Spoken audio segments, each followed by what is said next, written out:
সবাই কেমন আছেন জানেন, হিলসাইডে যে নতুন একটা রেস্টুরেন্ট খুলছে, নাম হলো মেহমান। যারা নিউ ইয়র্কে থাকেন, কুইন্সে থাকেন, তারা অবশ্যই দোকানটা ট্রাই করবেন। দোকানের নামটাও যেমন সুন্দর, তাদের ব্যবহারও খুব সুন্দর ছিল।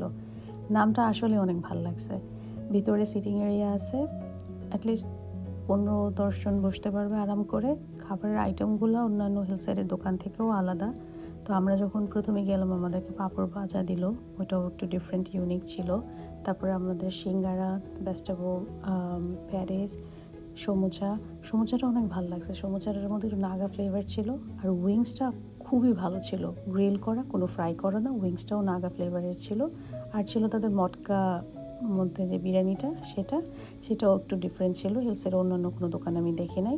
মাংসের পরিমাণও খুব ভালো ছিল, চালটাও ঝরঝরা ছিল। তো ওভারঅল মটকা বিরিয়ানিটা অন্যান্য জায়গার থেকে ডিফারেন্টই লাগছে। আর একটা ডাল দিছিল, ডালটা খুবই টেস্টি ছিল, আলু বোখরা ছিল, লেবু ছিল, মজা লাগছে ডালটাও। আর একটা চাটাও খুব ভালো ছিল। এটা 168 স্ট্রিটে, আপনারা মাস্ট ট্রাই করতে পারেন।